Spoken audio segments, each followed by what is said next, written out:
মুসা আলাইহিসসালাম মালাকুল মউত তথা আজরাইল আলাইহিসসালামকে চড় মেরে কানা করে দিয়েছিলেন। এই কথাটি আমরা অনেকেই শুনেছি, কিন্তু কেন এমন ঘটনা ঘটেছিল? ঘটনাটা কতখানি সত্যি আসুন জেনে নিই। মুসা আলাইহিসসালামের বয়স হয়েছে অনেক, শরীরের শক্তি এবার প্রায় শেষ হয়ে আসছে। বয়স বাড়লে এমনই হয়, বসে বসে অতীতের কথা ভাবছিলেন। এমন সময় মালাকুল মউত এসে হাজির হলেন। হয়তো সকলেই জানেন যে হজরত মুসা কালিমুল্লাহ আলাইহিসসালাম ছিলেন একজন গরম মেজাজের পয়গম্বর, যার শরীরে ছিল অনেক শক্তি।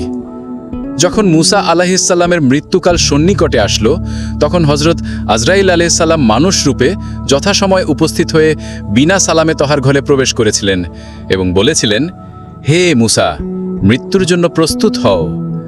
এমনিতেই বিনা সালামে ঘরে প্রবেশ, তার উপর পয়গম্বরের নাম সম্বোধন এবং মানুষ আকৃতির আজরাইল আলাইহিসসালামকে দর্শন, এতে হজরত মুসা আলাইহিসসালাম স্বভাবতই ক্ষেপের রক্তিম বর্ণ হয়ে যান এবং প্রশ্ন করেন, কিভাবে আমার জান কবজ করবে? আজরাইল আলাইহিসসালাম বললেন, মুখ দিয়ে। মুসা আলাইহিসসালাম বললেন, যে মুখ দিয়ে আমি আল্লাহর নাম নেই, তা দিয়ে কিভাবে তুমি আমার জান কবজ করবে? এবার আজরাইল আলাইহিসসালাম বললেন, চোখ দিয়ে। মুসা আলাইহিসসালাম বললেন, যে চোখ দিয়ে আমি আল্লাহর দিদার পেয়েছি, সেই চোখ দিয়ে কি করে তুমি আমার জান কবজ করবে?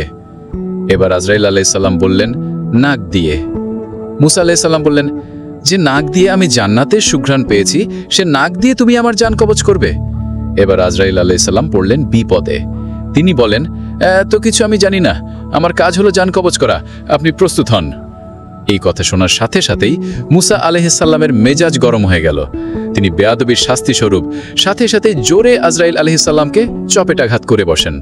ফলশ্রুতি আজরাইল আলাইহিসসালামের একটি চক্ষু দৃষ্টি হারিয়ে ফেলেন এবং জান কবজের কথা ভুলে গিয়ে চলে যান সৃষ্টিকর্তার কাছে এবং আরজ করেন, ইয়া আল্লাহ রাব্বুল আলামিন, আপনার ওই রাগী বান্দা আমাকে চপেটাঘাত করে এমন অবস্থা করে দিয়েছেন। রব্বুল আলামিন আজরাইল আলাইহিসসালামকে বললেন, তুমি পুনরায় যাও।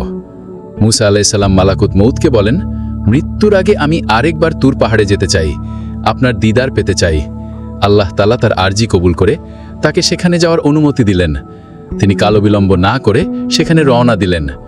সেখানে গিয়ে আল্লাহর নূরের ঝলকানিতে আল্লাহর সাথে কথা বলেন। মুসা আলাইহিসসালামের মৃত্যুর পর তুর পাহাড় থেকে সামনের দিকে অগ্রসর হয়ে দেখতে পেলেন 7 জন লোক একটি কবর খনন করছেন। তিনি জিজ্ঞাসা করলেন, কার জন্য এই কবর খনন করা হচ্ছে?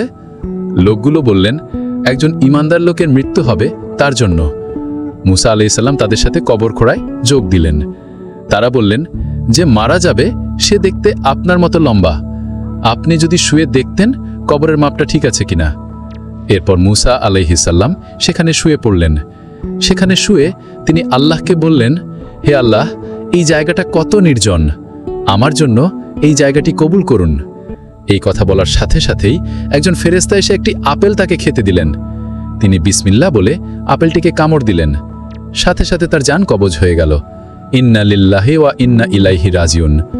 সেখানে উপস্থিত ফেরেশতারা তাকে উঠিয়ে গোসল করিয়ে জানাজা দিয়ে সেখানেই সমাহিত করলেন। এজন্য আজও জানা যায়নি মুসা আলাইহিসসালামের কবর কোথায়।